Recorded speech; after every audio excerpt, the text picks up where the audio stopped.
It has become popular in South Asia and Southeast Asia. The acid attacks that take place on women melt the woman's skin and sometimes the bones underneath. If it hits their eyes, they go blind. Female infanticide happens in many countries. It is often the mothers who kill their own daughters. Husbands would threaten to leave their wife if she kept a female child. Wife beating happens very frequently in Indian villages, and surprisingly, there is no one who abuses these young women more cruelly than their mother-in-laws. Zoya Najabi, a 21-year-old middle-class woman from Afghanistan, was constantly beaten by her husband, his brother, his mother, and his sister. They punished her for faulty housework by tying her to a bucket and dunking her in a well. She also had the soles of her feet wiped very badly after fighting back one day with her mother-in-law.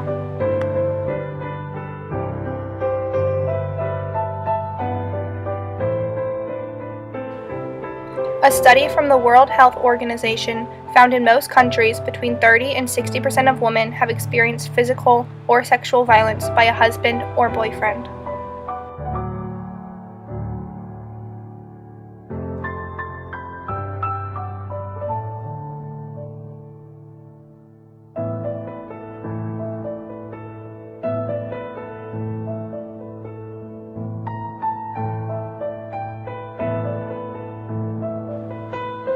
It is intended to terrorize the population, break apart families, destroy communities, change the ethnic makeup of the next generation, deliberately infect women with HIV, and it makes women incapable of bearing children.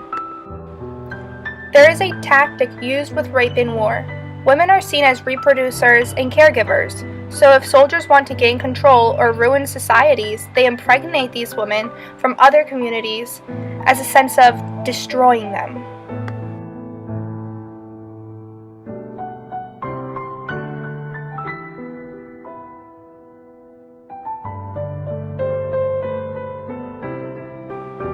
Women in the Congo expect to be raped. And not just once, 3 or 4 times, sometimes by 1 or 2 soldiers, but more often by gangs of men, 10 or 20 soldiers, over and over again.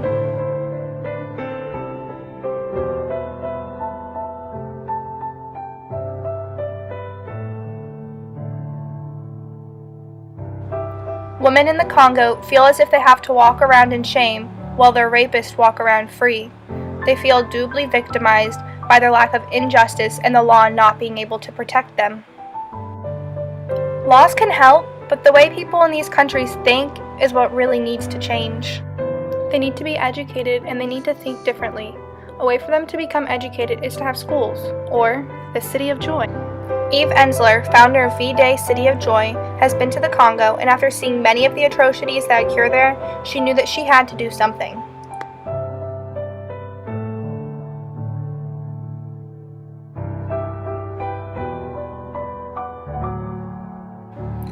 Eve traveled to the Democratic Republic of Congo in early 2007. She met many survivors of this violence, and a dream was born.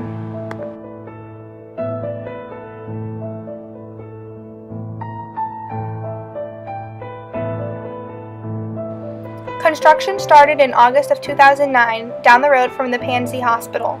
This was historic because it was built by mostly women.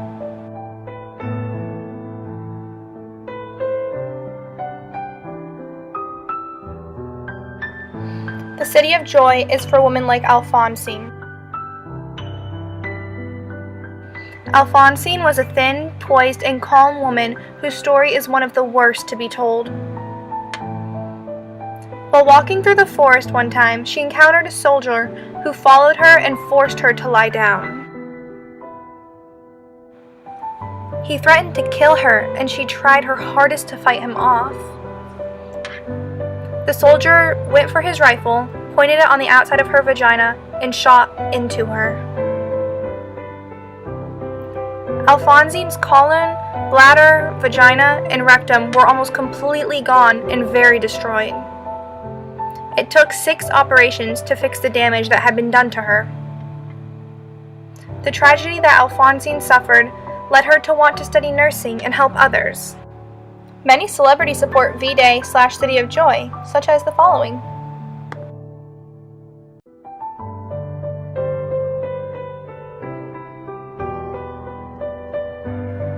Angelina Jolie held a global summit this past June.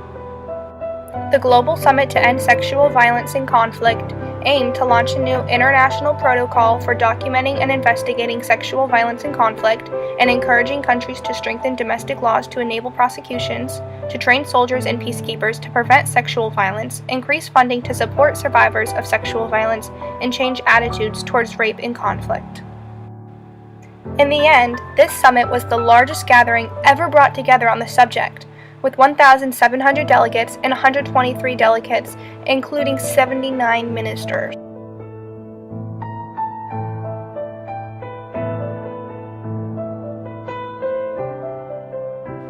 These are the City of Joy's 10 guiding principles that we should all go by.